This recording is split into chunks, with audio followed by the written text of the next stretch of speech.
Usai aksi penipuannya terhadap TKW Hong Kong selama bertahun-tahun viral, hingga menjadi bahan konten channel YouTube selebriti Uya Kuya, seorang pria bernama M. Farouk Fajar, 43 tahun, warga Sidoarjo, diduga oknum pengacara, ditangkap tim Cyber Polda Jatim.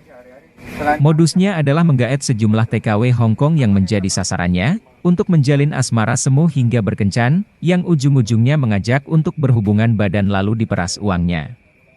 Aktivitas berhubungan badan yang dilakukan oleh tersangka terhadap para korbannya itu, dilakukan dengan cara tersangka terbang berkunjung menuju ke Hong Kong, lalu mengajak korban atau si TKW Hong Kong itu menginap di sebuah hotel.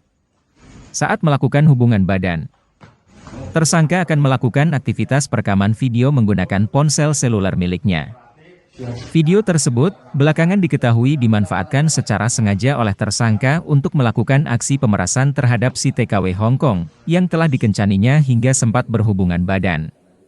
Tak hanya mengalami kerugian secara material, para TKW Hong Kong tersebut juga mengalami kerugian secara moral. Karena beberapa di antara korbannya itu, akibat hubungan badan yang dilakukan dengan tersangka, membuat si korban TKW Hong Kong hamil hingga melahirkan.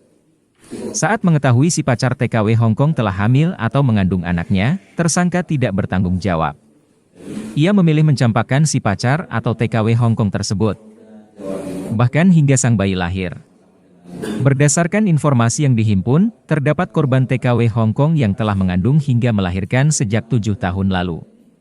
Dan hingga kini, si tersangka tetap mencampakkan keberadaan sang anak yang telah beranjak besar, hingga berusia 7 tahun. Bahkan ada juga korban atau TKW Hong Kong yang kini sedang mengandung dengan usia kehamilan menginjak proses persalinan. Kemudian mendekati para korbannya, kemudian melakukan persetubuhan sambil direkam.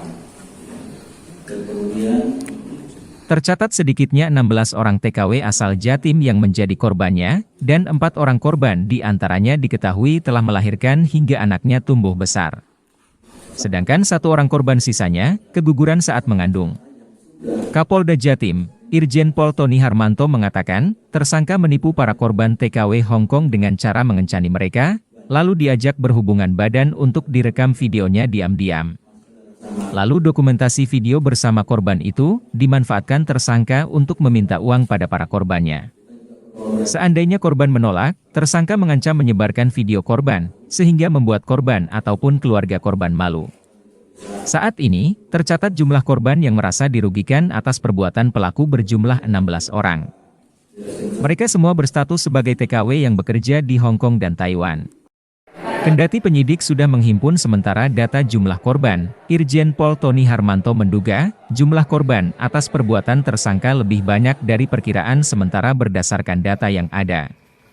Sementara itu, Direktur Ditreskrimsus Polda Jatim, Kombes Pol Farman membenarkan, beberapa orang TKW Hong Kong korban kejahatan tersangka, ada juga yang telah hamil hingga anak yang dikandungnya terlahir dan tumbuh besar.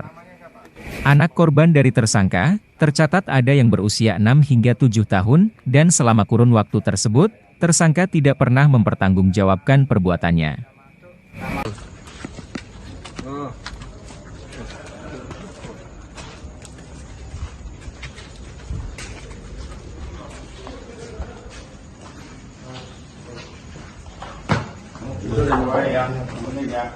Kamu jujur, terus kooperatif, ya apa yang kamu katakan, ya kata semuanya, ya.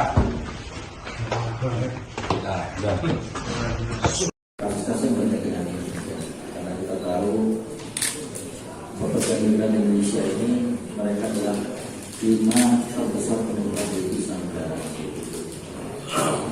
Di sisi lain memang kalau melihat dari proses perjalanan mereka sampai ke terjadian itu juga cukup memprihatinkan. Rekan-rekan tadi dari awal dengan Pak Kabid Humas ya, jadi Direktur Kriminal Khusus Polda Jawa Timur, ya, kemudian bersama-sama dengan Bintan ini mengungkap kasus ITE, jadi di mana pekerja migran ini itu dieksploitasi, ya,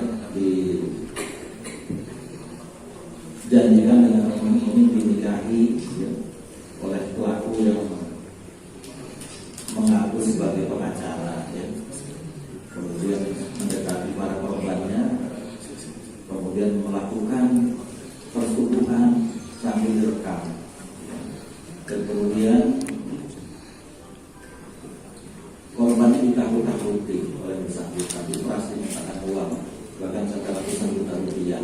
1 orang. Saat ini korban yang sudah bisa terdatakan, sementara yang sudah meresmi 16. Diperkirakan korbannya ini banyak, tapi kita tahu juga mungkin masih ada rasa malu dari para korban yang tidak mau melaporkan peristiwa ini.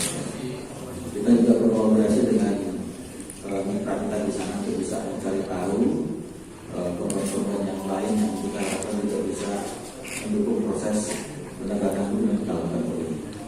Lebih detailnya silakan Pak Direktur untuk menyampaikan. Terima kasih sudah nonton. Jangan lupa like, subscribe, dan share ya.